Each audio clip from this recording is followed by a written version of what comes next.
राधा रानी को किशोरी क्यों कहा जाता है? क्यों मिला राधा रानी को आजीवन किशोरी रहने का वरदान? सनातन धर्म में कृष्ण भक्ति में डूबे रहने वाले अनेकों भक्त हैं जो राधा रानी के नाम का जाप करते रहते हैं।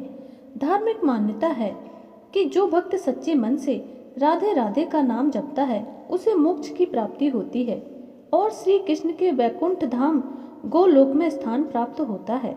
शास्त्रों के अनुसार राधा रानी और श्री कृष्ण एक ही आत्मा के दो स्वरूप हैं। श्री कृष्ण और राधा रानी एक दूसरे के बिना अधूरे माने जाते हैं। इसीलिए आज भी श्री कृष्ण से जुड़े प्रत्येक कार्य में राधा रानी का नाम सबसे पहले लिया जाता है। राधा रानी को अनेकों नाम से जाना जाता है, जैसे वृषभानु कुमारी, बरसाने की रानी और किशोरी जी। शास्त्रों के अनुसार राधा रानी धरती लोक पर हमेशा किशोरी रूप में ही रही हैं। शास्त्रों में उल्लिखित कथाओं के अनुसार राधा रानी को ऋषि अष्टावक्र ने आजीवन किशोरी रहने का वरदान दिया था। इसीलिए इस कथा के माध्यम से हम आज जानेंगे कि ऋषि अष्टावक्र कौन थे और उन्होंने राधा रानी को किशोरी बने रहने का वरदान क्यों दिया। पौराणिक कथाओं में यह वर्णन मिलता है कि द्वापर युग में वेद और शास्त्रों के महान ज्ञाता ऋषि कहाड़ और उनकी माता सुजाता के पुत्र का नाम ऋषि अष्टावक्र था। अपने माता के गर्भ में ही अपने पिता द्वारा शास्त्रों का ज्ञान सुनते थे, लेकिन उन्हें शास्त्रों का ज्ञान सही नहीं लगता था। इसीलिए ऋषि अष्टावक्र ने अपनी माता के गर्भ के अंदर से ही अपने पिता से कहा कि शास्त्रों में ज्ञान नहीं है, ज्ञान तो हमारी अंतरात्मा में होता है। हम सभी सत्य को बाहर खोजते हैं, जबकि सत्य तो हमारे अंदर है। शास्त्र तो केवल शब्दों और वाक्यों का समूह है।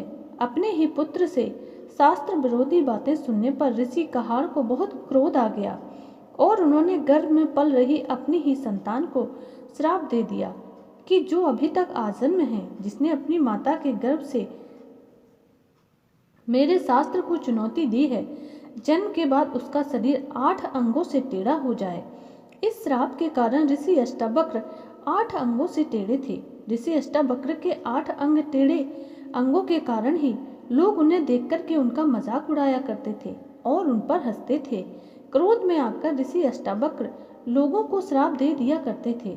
एक बार ऋषि अष्टावक्र बरसाने आए थे, तब सभी बरसानावासी उनके दर्शन करने पहुंचे, जिनमें से कई बरसानावासी ऋषि अष्टावक्र के टेढ़े अंगों को देख करके हंसने लगे।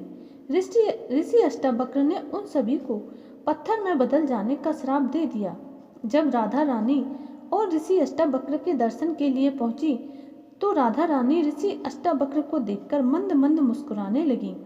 ऋषि क्रोध में आकर के राधा रानी को श्राप देने ही वाले थे कि कृष्ण ने ऋषि से अनुरोध किया कि वह एक बार राधा रानी के मुस्कुराने की वजह तो जान लें। तब राधा रानी ने ऋषि अष्टावक्र से कहा कि ऋषि अष्टावक्र के टेढ़े अंगों को देखकर श्री कृष्ण की छवि और परमात्मा के दर्शन जैसी अनुभूति हुई है।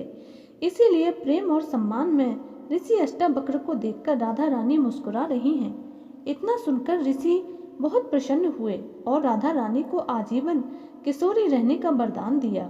साथ ही अन्य गांव वालों को भी श्राप मुक्त कर दिया। इसी कारण राधा रानी को किशोरी जी कहकर संबोधित किया जाता है।